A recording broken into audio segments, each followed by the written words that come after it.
ज्ञानं सतोधाय प्रियतेरतस्मृतः विश्वेश्वरं साम्बवूर्जं प्रणिपत्यभिरामगुरुं टीकांशु श्वेतां कुर्वैदत्तसंग्रहगीताम्।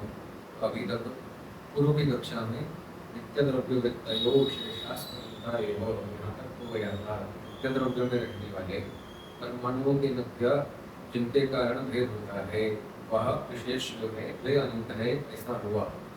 6 पदार्थ जो है उनका निरूपण हो चुका है। और कौन से 6 पदार्थ है? द्रव्य गुण कर्म सामान्य विशेष समवाय, यहाँ तक जो है निरूपण हो चुका है। अब 7वां पदार्थ जो है अभाव, उसका सामान्य निरूपण करेंगे। अभी तक 6 पदार्थों का सामान्य निरूपण ही हुआ है। विशेष रूप से एक एक पदार्थ का जो निरूपण है वे तो ग्रंथकार आगे करेंगे। अभी अभाव के 4 प्रकार बता रहे हैं। क्या बता रहे हैं? हाँ, अभावश्चतुर्विधः प्रागभावः प्रध्वंसाभावो अत्यंताभावो अन्योन्याभावेष्यति। 4 प्रकार के अभाव होते हैं। कौन कौन से? प्रागभाव, प्रध्वंसाभाव, अत्यंताभाव और अन्योन्याभाव। यह 4 प्रकार के अभाव होते हैं। इनका लक्षण ग्रंथकार जो है अंत में करेंगे, किंतु सामान्य रूप से इन्हें समझ लेते हैं। प्रागभाव क्या होता है? किसी कार्य की उत्पत्ति से पहले उसका जो अभाव होता है वह प्रागभाव कहलाता है। आगे ग्रंथकार ने कहा है उन्होंने कि अनादि शांत जो होता है उसे प्रागभाव कहते हैं। अनादि शांत का क्या तात्पर्य है? जो अनादि होते हुए भी नष्ट होता हो उसे अनादि शांत कहते हैं, अंत सहित शांत। अब कैसे? जैसे यहाँ पर घट नहीं है, यहाँ पर मैं घड़ा बनाता हूँ तो उस स्थान पर घड़े का अभाव कब से है? अनादिकाल से। तो घट के उत्पन्न होते ही वह अभाव नष्ट हो जाता है, इस कारण उसे कहते हैं अनादि शांत। प्रागभाव जो होता है वह भविष्यति ऐसी प्रतीति का विषय होता है। यह वस्तु होगी, होगी का तात्पर्य है वह वस्तु है नहीं। जो वस्तु है नहीं उसका अभाव जो है भविष्य की प्रतीति जो है। यह वस्तु आगे होगी का तात्पर्य है अभी वह है नहीं, वह अभाव जो है वह प्रागभाव कहलाता है। इसके पश्चात आता है प्रध्वंसा भाव। प्रागभाव का एकदम उल्टा जो है, विपरीत जो है वह प्रध्वंसा भाव होता है। कैसे? घट उत्पन्न हो गया, उसके पश्चात घट नष्ट होता है। नष्ट होने के पश्चात जो घट का अभाव है उसे प्रध्वंसा भाव कहते हैं। नष्ट हो गया ऐसी प्रतीति जिससे होती है उसे प्रध्वंसा भाव कहते हैं। अब प्रागभाव कैसे था? प्रागभाव था अनादि शांत, प्रध्वंसा भाव है सादि अनंत। एक बार वस्तु टूट गई, दोबारा वही वस्तु उस स्थान पर नहीं बन सकती है। जैसे यहाँ पर घट नष्ट हुआ, वही घट नहीं बन सकता है। तो शादी होते हुए घट का ध्वंस उत्पन्न हुआ है, किंतु उसके पश्चात वह वर्तमान का अर्थ है वह घट का ध्वंस जो है सदैव ही विद्यमान रहेगा। इस कारण शादी और अनंत होता है तो ध्वंसा भाव। इसके पश्चात आता है अत्यंता भाव। जो किसी वस्तु का किसी स्थान पर त्रैकालिक अभाव होता है उसे अत्यंता भाव कहते हैं। जैसे भूतल पर घट का अभाव है तो वह त्रैकालिक अभाव है। इस प्रकार से कुछ इसका उदाहरण यहाँ पे देखते हैं। वायु में जैसे रूप का अभाव है तो वह अत्यंता भाव है। चौथा होता है अन्योन्या भाव। अन्योन्या भाव क्या होता है? परस्पर, यह वस्तु यह नहीं है ऐसा भेद बोधक जो अभाव होता है इसे भेद कहते हैं, वह अन्योन्या भाव होता है। जैसे हम कहेंगे घट पट नहीं है तो पट भी घट नहीं है, तो यह अन्योन्या भाव हो गया, यह वस्तु यह नहीं है। इस प्रकार से 4 प्रकार के अभाव होते हैं। तो यहाँ तक सप्त पदार्थों का निरूपण सामान्य रूप से हुआ। अब ग्रंथकार क्या करेंगे? प्रत्येक पदार्थ को लेकर के उसके भेद, उस पदार्थ का जो निरूपण हो रहा है प्रत्येक एक एक का विस्तृत रूप से निरूपण करेंगे। जैसे क्या क्या कहा गया था? द्रव्य गुण कर्म सामान्य विशेष समवाय अभाव। अब सबसे पहले द्रव्य को उठा करके 9 द्रव्य बताए गए हैं, उनमें से प्रत्येक द्रव्य का निरूपण ग्रंथकार करेंगे। सबसे पहले क्या था? पृथ्वी। सबसे पहले पृथ्वी का निरूपण ग्रंथकार करेंगे। तत्र गंधवती पृथ्वी। पृथ्वी का लक्षण क्या है? गंधवत्वम, ऐसा पृथ्वी का लक्षण है। सबसे पहले लक्षण बता रहे थे। सार्विधा नित्यानित्याचा। वह पृथ्वी जो है वह 2 प्रकार की है, नित्य पृथ्वी और अनित्य पृथ्वी। नित्या परमाणु रूपा, अनित्या कार्य रूपा।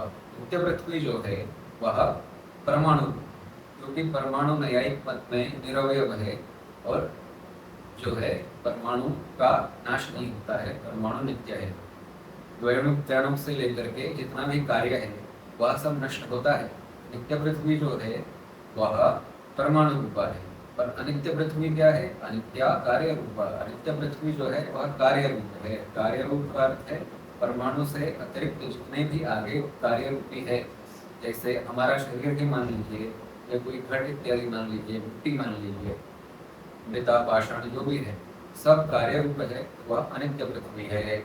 ठीक है, दो प्रकार की पृथ्वी हो गई, नित्य अनित्य। पुनस्त्रिविधा शरीर इंद्रिय विषय भेदा। पुनः पहला विभाग क्या हो गया? नित्य और अनित्य पृथ्वी। दूसरा विभाग कर रहे हैं शरीर इंद्रिय और विषय के भेद से पृथ्वी जो है वह तीन प्रकार की है। इसमें शरीर कौन है? शरीरम अस्मदादीनाम, पार्थिव शरीर है, जो हमारा शरीर है वह पार्थिव शरीर है। शरीरम अस्मदादीनाम। इंद्रियम अंतःग्राहकम घ्राणम नासाग्रवती। पार्थिव इंद्रिय कौन सी है? पार्थिव इंद्रिय है घ्राणेन्द्रिय। घ्राणेन्द्रिय जो है इसका स्थान कहाँ पर है? नासाग्रवर्ती। नासाग्रवर्ती का अर्थ है नाक के अग्रभाग में रहने वाली वह इंद्रिय है। और पार्थिव विषय को कहा शरीर इंद्रिय विषय भेदात। शरीर हो गया, इंद्रिय हो गया, विषय कौन है? विषयों मृत पाषाण आदि। जितने भी पार्थिव विषय है, मृदा पाषाण इत्यादि सभी घट पट सब पार्थिव विषय है। ये विषय की पृथ्वी हो गई। तीन पर पहले दो प्रकार की पृथ्वी के विभाग हुए, नित्य और अनित्य। उसके पश्चात क्या हो गया? तीन विभाग हुए, शरीर इंद्रिय विषय। शरीर है हम लोगों का, इंद्रिय पार्थिव इंद्रिय है, घ्राण इंद्रिय, और विषय है जितने भी पार्थिव विषय है, मृत पाषाण घटपट इत्यादि। इसका टीका देते हैं तत्रोद्देश क्रमानुसार पृथ्व्या लक्षण गंधवती। उद्देश्य क्रम के अनुसार पृथ्वी का लक्षण बता रहे थे। उद्देश्य का अर्थ होता है वस्तु का नाम मात्र से कथन करना उद्देश्य कहलाता है। तो सबसे पहले किसका कथन किया गया था? नौ द्रव्यों में पृथ्वी का कथन किया गया था। उस क्रम से ही जो है वह लक्षण इत्यादि का बता रहे हैं।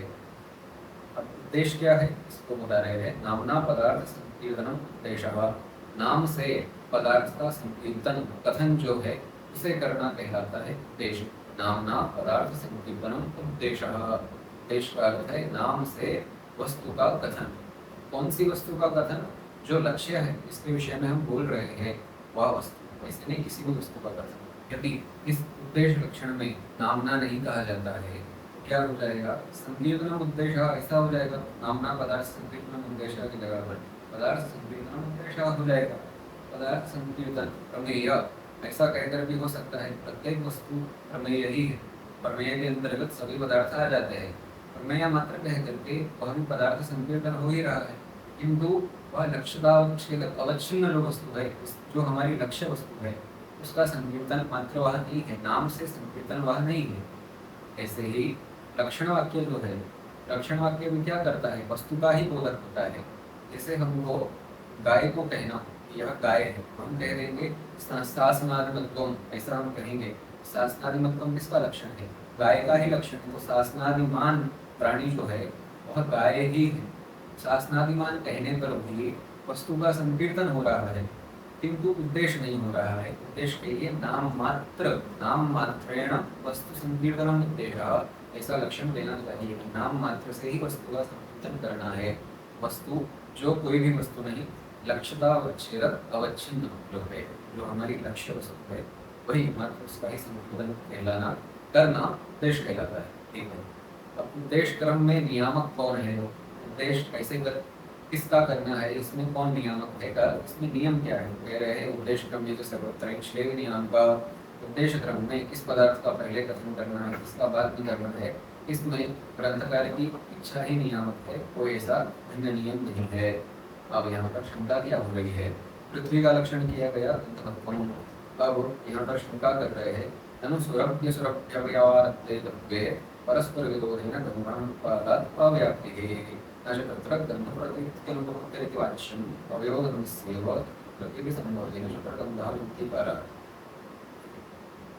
अब गंधवत्वम पृथ्वी का लक्षण किया गया, तो लक्षण क्या होता है? लक्ष्यतावच्छेदक व्यापकत्व, लक्ष्यतावच्छेदक व्यापकत्व ऐसा कहा गया था। जो लक्ष्य में यावत काल विद्यमान रहे वह लक्षण है। ठीक है, लक्ष्य से बाहर भी लक्षण नहीं लेना चाहिए, पर लक्ष्य में भी पूरा व्याप्त लक्षण होना चाहिए। लक्ष्य में उसकी अव्याप्ति नहीं होनी चाहिए और लक्ष्य से बाहर लक्षण की अतिव्याप्ति नहीं होनी चाहिए, ऐसा पहले बताया जा चुका है। अब क्या यहाँ पर हो रहा है, यहाँ पर पहले अव्याप्ति दोष दिखा रहे हैं। कैसे दिखा रहे हैं कि सुरभ के व्यवहार अपने घटे, कोई घड़ा है जो कपालों से बना है, तो मिट्टी के टुकड़े हैं उनसे बना है, तो एक में सुरभि गंध है, एक में असुरभि गंध है, दोनों ही एक दूसरे की प्रतिबंधक है। ऐसे में जो घट है, घट में गंध अनुत्पादक ऐसा बोल रही है कि उसमें गंध की उत्पत्ति नहीं होगी। जब घट का निर्माण हो जाएगा उसका एक अवयव जो है वह सुरभि गंध वाला है, एक है असुरभि गंध वाला है। इस प्रकार से घट जो है, घट में गंधोत्पत्ति नहीं होगी। इस कारण जो लक्षण क्या किया गया है गंधवत्व, वह घट में नहीं जाएगा। घट पार्थिव पदार्थ है किंतु उसमें गंधवत्व लक्षण नहीं जा रहा है। ऐसे घट में इसका एक कपाल सुरभि है, एक कपाल असुरभि है। वहाँ पर क्या हो रहा है, अव्याप्ति दोष हो रहा है। उसमें थोड़ा दूसरा पक्ष उपस्थित कर रहे हैं।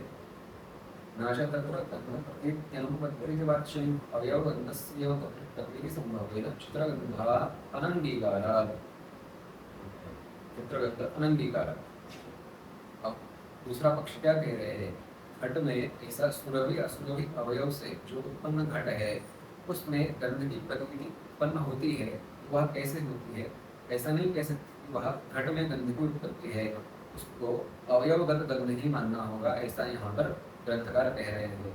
क्यों, जैसे रूप होता है ना, जैसे यह श्वेत वस्त्र है, कोई नील वस्त्र है, इस प्रकार से विचित्र वस्त्र भी होता है, चित्र वस्त्र इसको कहते हैं। इसमें अनेक रंग हो उसको कहते हैं चित्र वस्त्र। चित्र होता है, चित्र जो होता है वह अन्य सभी रूपों से भिन्न होता है। चित्र रूप, इस पट में, इस वस्त्र में अनेक प्रकार के रूप विद्यमान हो उसको कहते हैं चित्र रूप। ऐसा समझने के लिए अभी ले लीजिए, इसका होगा चित्र रूप हो गया। अब क्या कह रहे हैं, अब यहाँ पर चित्र रूप की भांति चित्र गंध नहीं होती है, ऐसा कह रहे हैं। या तो वह सुरभि ही होगी या असुरभि ही होगी, ऐसा ग्रंथकार का आशय। अब कह रहे हैं कि यदि सुरभि असुरभि अवयव से आरंभ घट में गंध प्रतीति हो रही है, वह प्रतीति अवयवों की है, घट की नहीं है। क्योंकि सुरभि गंध असुरभि गंध की प्रतिबंधक है, ऐसे असुरभि गंध भी सुरभि गंध की प्रतिबंधक है। घट में गंधोत्पत्ति नहीं होती, जो वहाँ पर प्रतीति हो भी रही है वह किसकी हो रही है, वह अवयवगत और कपालगत है, किसकी ही हो रही है। क्योंकि उत्पत्ति मानने पर क्या होगा, चित्रगंध माननी पड़ेगी, पर ऐसा कुछ होता नहीं है। ठीक है, पहली अव्याप्ति यह दिखाई। दूसरी अव्याप्ति दिखा रहे हैं, किंच उत्पन्न विनष्ट घटा दो अव्याप्ति रीति से न। अब उत्पन्न विनष्ट घट में भी अव्याप्ति हो रही है। गंध गुण है, गुण जो है वह द्रव्य के एक क्षण पश्चात उत्पन्न होता है, ऐसा पूर्व में बता दिया गया था। उत्पन्न विनष्ट घट में क्या है, एक क्षण द्रव्य उत्पन्न हो रहा है, दूसरे क्षण में वहाँ पर उसका नाश हो जा रहा है, तो गुण की उत्पत्ति के लिए वहाँ पर समय ही नहीं है। इस प्रकार से उत्पन्न विनष्ट घट में भी पृथ्वी लक्षण जो है वह अव्याप्त है, ऐसा यहाँ पर बताया गया है। इसका समाधान कर रहे हैं नमोष्मंगा नाम गंध समानाधिकरण्य न गंध समानाधिकरण द्रव्यत्व अपरजातिमत्वस्य विवक्षितत्वात्। इसमें जो गंधवत्व लक्षण है, गंधवत्व का क्या तात्पर्य है, गंध समानाधिकरण्य द्रव्यत्वापरजातिमत्वम्। गंध का समानाधिकरण रहता है पृथ्वी, ठीक है, गंध समानाधिकरण रहता है पृथ्वी में, पृथ्वी में रहता है। वहाँ पर कौन सी जाति है, द्रव्यत्व अपर जाति मत्वम कहा है। अब सत्ता जाति द्रव्य गुण कर्म तीनों में रहती है। तो द्रव्यत्व अपर जाति का क्या तात्पर्य है, द्रव्यत्व से कम स्थान पर रहने वाली जो जाति है, द्रव्यत्व अपर का अर्थ है द्रव्यत्व व्याप्य। सत्ता जाति जो है वह द्रव्यत्व व्याप्य नहीं है, वह द्रव्यत्व की व्यापक है। सत्ता जाति द्रव्यत्व से अधिक स्थानों पर रहती है, वह द्रव्य में भी रहती है, गुण में भी रहती है, कर्म में भी रहती है। किंतु द्रव्यत्व अपर जाति कहेंगे, द्रव्य से कम स्थान पर रहने वाली मूल देश वृत्ति वाली जो जाति है उसको वहाँ पर लेना होगा। गंध समानाधिकरण वाली द्रव्यत्व से मूल देश वाली ऐसी कौन सी जाति है, मात्र पृथ्वीत्व जाति ही ऐसी है। तादृश जाति से युक्त होना जो है वह पृथ्वी का लक्षण है। गंध समानाधिकरण द्रव्यत्व अपर जाति का अर्थ है। अब उत्पन्न विनष्ट घटने सुरभ्य सुरभि द्रव्यारक्त घटने ऐसा गंधवत्व लक्षण ना जाए सामान्य रूप से, किंतु गंध समानाधिकरण्य द्रव्यत्वापर जाति जो पृथ्वी पर जाती है वह उस समय भी रहती है, वह उत्पन्न विनष्ट घट में रहती है और सुरभि असुरभि द्रव्य से आरब्ध घट में भी रहती है। इस कारण वहां पर गंधवत्व लक्षण जो पृथ्वी का किया गया है वह ठीक बैठ जाता है। तो यह अव्याप्ति दोष का निराकरण हुआ। अब अतिव्याप्ति दोष को दिखा रहे हैं। अनु जलादोवति प्रकृतेर अतिव्याप्ति इति जन्म अन्वय व्यतिरेकाभ्यां पृथ्वी गन्धस्य तत्र सम्मुक्ति समवायेन मान अंगीकारात्। पहले दिखाया अव्याप्ति दोष, अब दिखा रहे हैं अतिव्याप्ति दोष। अतिव्याप्ति दोष कैसे दिखा रहे हैं? जल जो होता है, हमने क्या कहा, पृथ्वी का लक्षण है गंधवत्व। अब यहाँ पर प्रदर्शित कर रहे हैं कि जल में भी गंध प्रतीति होती है। इत्र है या गुलाब जल इत्यादि है, इन सब में सुगंध की प्रतीति होती है। पृथ्वी का जो लक्षण दिया गया था गंधवत्व वो यहाँ भी आ रहा है, जलीय पदार्थ में भी आ रहा है। वह क्या हो गया? अतिव्याप्ति दोष हो गया। कह रहे हैं नहीं, ऐसा नहीं होता है। अन्वय व्यतिरेका भूयों पृथ्वी गंधस्य तत्र संयुक्त समवायेन मान अंगीकारा। अन्वय व्यतिरेक के द्वारा, अन्वय व्यतिरेक क्या होता है यह मंगलवाद में बता दिया गया है। यत्र यत्र गंधवत्वं तत्र तत्र पृथ्वीत्वं, यह हो गया अन्वय। यत्र यत्र पृथ्वीत्वाभावः तत्र तत्र गंधवत्वाभावः, यह हो गया व्यतिरेक। ठीक है, तो अन्वय व्यतिरेक से क्या निश्चित होता है? जहाँ जहाँ गंध प्रतीति है वहाँ वहाँ कुछ ना कुछ पार्थिव अंश विद्यमान है। तो जहाँ पर जल में भी गंध की प्रतीति हो रही है वहाँ पर भी पार्थिव पदार्थ कुछ ना कुछ विद्यमान है। पृथ्वी के संयोग से ही वहाँ पर गंध प्रतीति हो रही है। क्या कहा? संयुक्त समवाय। स्व संयुक्त समवाय संबंध से ऐसे स्थलों पर प्रतीति लेनी चाहिए। कैसे? स्व का अर्थ लेंगे गंध। गंध समवाय से कहाँ रहती है? पृथ्वी में रहती है। पृथ्वी से संयुक्त कौन है? वह जल है। पृथ्वी के कण उस जल से संयुक्त है। इस प्रकार से जल में भी गंध प्रतीति होती है। कैसे? स्व समवाय संयुक्तत्व संबंध से, स्व शब्द से गंध, उसका समवाय पृथ्वी। पृथ्वी पृथ्वी कहाँ संयुक्त है? पृथ्वी के कण जल इत्यादि में संयुक्त है। इस प्रकार से जल में जो है लक्षण अतिव्याप्त नहीं हो रहा है, ऐसा निरूपण किया गया। अब एक और दोष दिखा रहे थे, तथा कालस्य सर्वाधारतया सर्वेषां लक्षणानां काले अतिव्याप्ति। काल जो है वह विभु द्रव्य है। विभु द्रव्य क्या होता है? सर्वभूत द्रव्य संयोग विभुत्वम, जो सभी भूत द्रव्यों से संयुक्त हो उसे विभु द्रव्य कहते हैं। और काल जो है वह सर्वाधार ही है। कोई ना कोई वस्तु जो है वह किसी न किसी काल में ही उत्पन्न होती है, तो सर्वाधार काल है। इस कारण किसी भी वस्तु का कोई लक्षण बनाएंगे तत्क्षणावच्छिन्न काल में भी वो लक्षण चले जाएगा। इस प्रकार से काल में प्रत्येक लक्षण चला जाता है। क्या कह रहे हैं? काल का सर्वाधारता होने के कारण प्रत्येक लक्षण काल में अतिव्याप्त है। इसका समाधान कह रहे हैं सर्वाधारता प्रेरक संबंध संबंध लक्षणस्य गुणत्वात्। हम कोई भी लक्षण बनाते हैं, वहाँ कैसा लक्षण बनाते हैं? उसमें कौन सा संबंध रहता है? सर्वाधारता प्रयोजक भिन्न संबंध। उसमें सर्वाधारता प्रयोजक संबंध से हम कोई लक्षण नहीं बनाते। यदि सर्वाधारता प्रयोजक संबंध से कोई लक्षण बनाते तब तो वह काल में अतिव्याप्त होता, किंतु हम सर्वाधारता प्रयोजक संबंध भिन्न संबंध से ही सभी लक्षण का निर्माण करते हैं।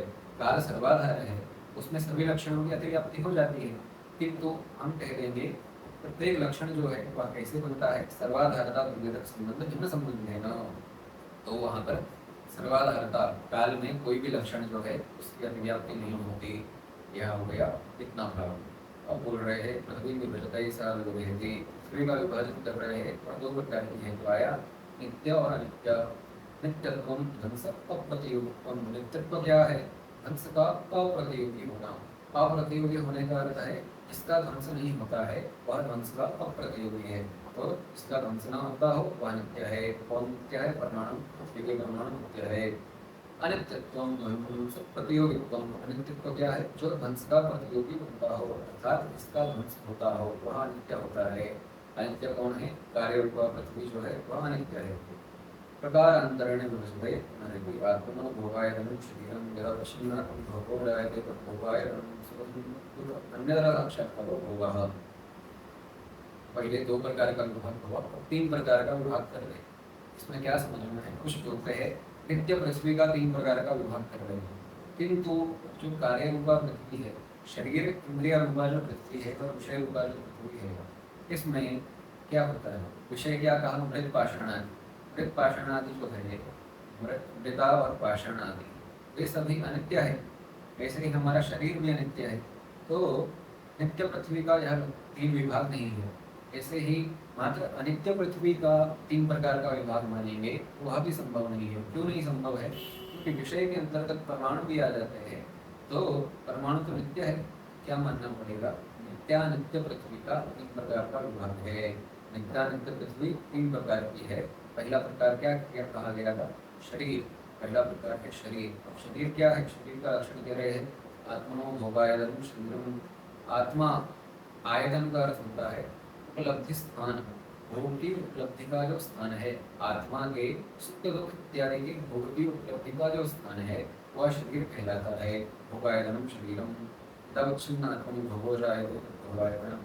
जिससे अवच्छिन्न होकर के, जिससे सीमित होकर के आत्मा में भोग उत्पन्न होता है, आत्मा भोग करता है सुख दुख इत्यादि का, उसे कहते हैं भोगायतन। कैसे? शरीर से आत्मा स्वतंत्र रूप से सुख दुख इत्यादि को बिना शरीर के भोग नहीं सकता है। पशु पक्षी इत्यादि का शरीर हो, ये कीट इत्यादि हो, वृक्ष इत्यादि हो, मनुष्य इत्यादि हो, किसी न किसी शरीर में जाकर ही आत्मा को भोग का साक्षात्कार होता है। भोग आत्मा जो है, उसकी उपलब्धि आत्मा को होती है। तो शरीर से अवच्छिन्न होकर के ही आत्मा को भोग होता है। यही कह रहे हैं, अवच्छिन्न आत्मा में भोग हो जाएगा तब भोग आएगा। हम इससे अवच्छिन्न होकर आत्मा को सुख दुख का भोग होता है, वह भोगायतन है। भोग क्या है? सुख दुख का साक्षात्कार हो, भोग सुख और दुख का साक्षात्कार है, उसे ही भोग कहते हैं। किसी कार्य को करने से सुख होता है, किसी से दुख होता है। सुख अथवा दुख का साक्षात्कार जो है, उसे साक्षात्कार का अर्थ है मानस प्रत्यक्ष। सुख दुख का मानस प्रत्यक्ष होता है। साक्षात्कार यहाँ पर मानस प्रत्यक्ष लेना है। शरीर बता दिया, शरीर होता है पार्थिव शरीर। शरीर होते हैं 4 प्रकार के, जरायुज, मंडल, स्वेदज और उद्भिज। यह 4 प्रकार के शरीर होते हैं।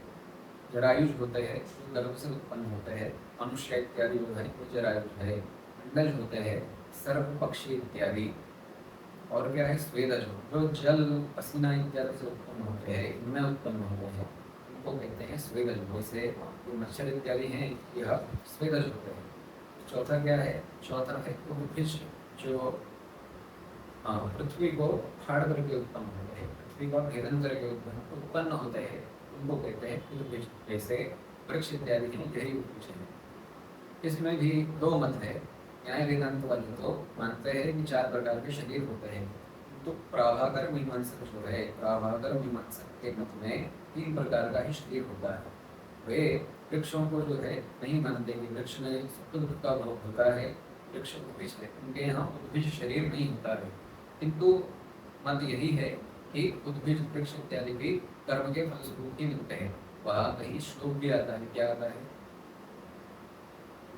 गुरुं हुं कृत्वा त्वं कृत्या विप्रं नृजित्यवादतः श्मशाने जायते वृक्षः वृद्धकंपो सेवितः। क्या होता है? गुरु को हुं का अर्थ है उससे हमें कुछ बोल देना। इस प्रकार से गुरु हुं त्वं कृत्या, तुम इस प्रकार से गुरु का संबोधन करना, ऐसा करके। और कैसा करके? विप्रं नृजित्यवादतः, विप्र को किसी वेदज्ञ ब्राह्मण को क्या करके? शास्त्र वाद में पराजित करके क्या होता है? शमशाने जायते, शमशान में वह वृक्ष बन के उत्पन्न होता है।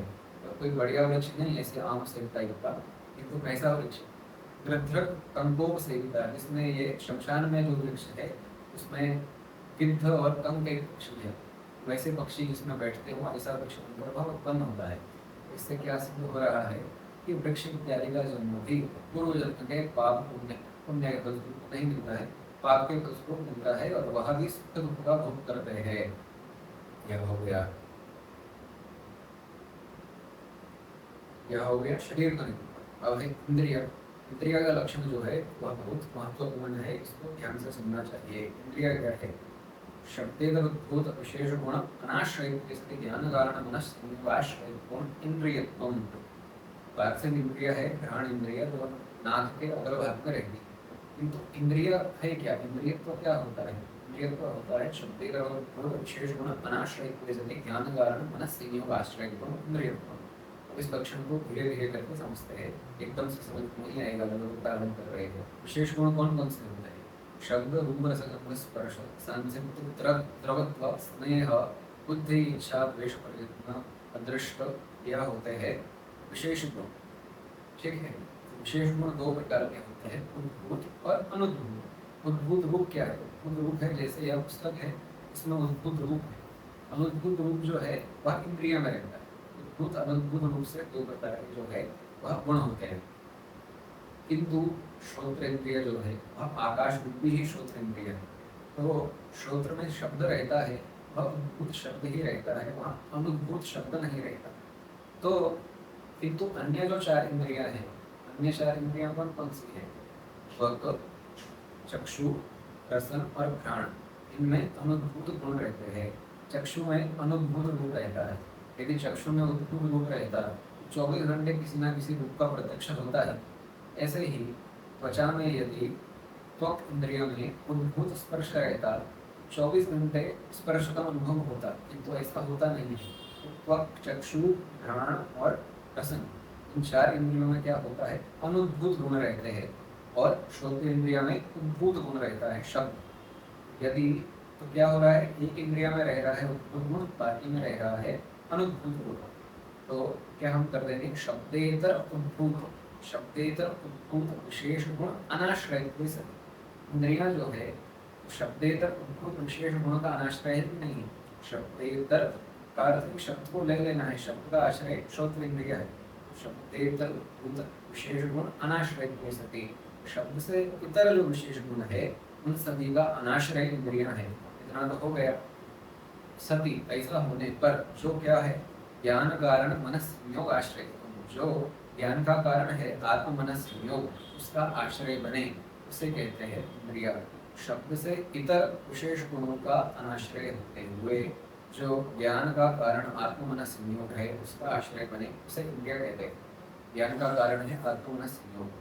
प्रक्रिया यही है कि आत्मा मनसा संयुज्यते मन इंद्रियेण इंद्रियमर्थेन। आत्मा का मन से संयोग होता है, मन का इंद्रिय से संयोग होता है, इंद्रिया का विषय के साथ संयोग होता है, तब जाकर के ज्ञान होता है।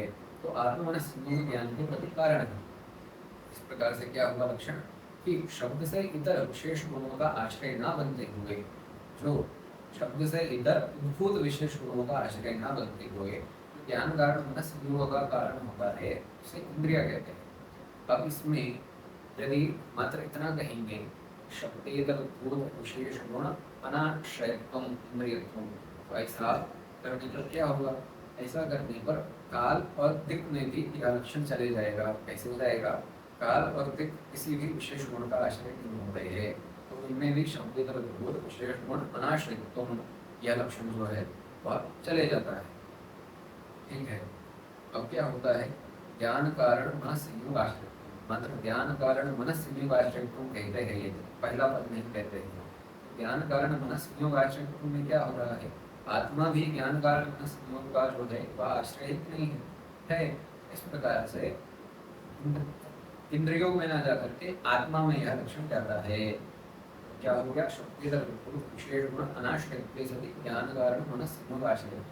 शब्द से इतर जो विशेष गुण है उनका आश्रय न बनते हुए, शब्द से इतर क्यों कहा? क्योंकि शब्द का आश्रय बनता है शब्द रूपी विशेष गुण। उद्भूत जो शब्द का, उद्भूत शब्द का आश्रय श्रोत्रेंद्रिय बनता है। शब्द से इतर अनुद्भूत विशेष गुणों का, तो शब्द से इतर उद्भूत विशेष गुणों का अनाश्रय बनते हुए तो ज्ञान कारण मन संयोग का कारण होता है, उसे कहते हैं इंद्रिय। इंद्रिय 6 होती है न्याय में। अंतर इंद्रिय मन है और बहिर्ंद्रिय जो है और 5 इंद्रिय जो प्रसिद्ध है वे हैं। इस प्रकार से यहाँ हो गया न्याय संहिता लक्षण। वेदांत में क्या लक्षण है? वेदांत में लक्षण है क्या? देहादिष्ठान सती रूपान्य लोचन करणम इंद्रियों के साथ ब्रह्मसूत्र भाष्य में लक्षण दिया गया है। क्या?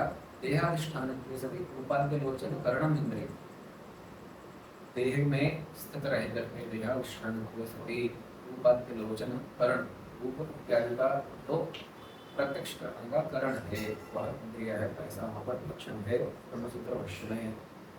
इंद्रिया हो गया। ठीक है, तीसरा है विषय, पार्थिव विषय, शरीर इंद्रिय, इंद्रिय भिन्न विषय। शरीर और इंद्रिय से भिन्न जो है वह पार्थिव विषय है। सब घट पट मृदा पाषाण सारे ही यह पार्थिव विषय होते हैं।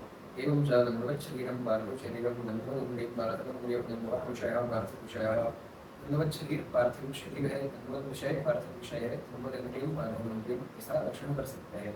यदि तद्दत् लक्षण बोध्यं पार्थिव शरीरं दर्शयति शरीरमिति, पार्थिव शरीर का निरूपण हो गया, इंद्रिय का निरूपण हो गया। अब क्या कहा, दो प्रकार के वाक्य हो गए हैं। क्या हो रहे हैं इसमें कहा गया है, तर्क संग्रह में क्या कहा, इंद्रियम गंधग्राहकम घ्राणम नासाग्रवर्ती। दीपिका में क्या कहा गया, दीपिका में कहा गया है गंधवत् इंद्रियम पार्थिव इंद्रियम। तो पहले क्या कहा गया, इंद्रियम गंधग्राहकम घ्राणम नासाग्रवर्ती। गंधग्राहकम जो है वह इंद्रिया का प्रयोजन है, उसका प्रयोजन क्या है, गंध ग्रहण करना। दूसरा क्या है, दूसरा क्या कहा, गंधवत् इंद्रिय पार्थिव इंद्रियम। यहाँ पर गंधवत् इंद्रियम जो है वह उसका लक्षण है, गंधग्राहकम उसका प्रयोजन है, गंधवत् इंद्रियम उसका लक्षण है। और क्या है, नासाग्रवर्त्याश्रयोक्तिः एवं उत्तरत्रापि ज्ञेयम्। नासाग्रवर्ती घ्राण जो है वह नासाग्रवर्ती है, तो वह आश्रयोक्ति, उसका स्थान कहाँ पर है, उसका आश्रय बताने के लिए कहा गया है। एवं उत्तरत्रापि ज्ञेयम्, ऐसा आगे जो ऐसा जलीय इंद्रिय इत्यादि के निरूपण में आएगा, रसनेन्द्रिय इत्यादि के, वहाँ पर भी ऐसा ही लेना है। क्या आएगा, क्या चक्षु कृष्ण तारा प्रवृत्ति, ऐसा आएगा, वो उसका आश्रय है। अप्रवृत्ति जो कहा गया है वह उसका आश्रय है। पार्थिव विषय दर्शक विषय, तो यह पृथ्वी का निरूपण हो गया। पृथ्वी का अनेक लक्षण किया गया है, मात्र गंधवत्व पृथ्वी का लक्षण नहीं है। अनेक रूप वाला होना भी पृथ्वी का लक्षण है, बहुविध रूप होते हैं, ऐसा भी कहा जा सकता है। कैसे, रूप तीन ही द्रव्यों में रहता है, अग्नि में तेज में रूप रहता है, जल में रूप रहता है।